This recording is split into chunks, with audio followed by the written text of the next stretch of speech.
I searched how to buy shares of Ferguson Enterprises Inc. to show a practical example. Ferguson Enterprises is a major distributor of plumbing, HVAC, and industrial supplies, listed on NASDAQ under the ticker FERG.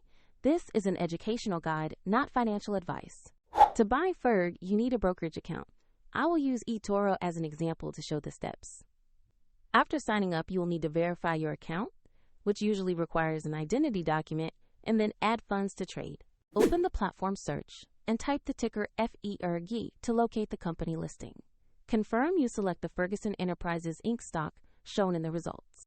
On the stock page, you will see basic company information and a price chart to review recent trading.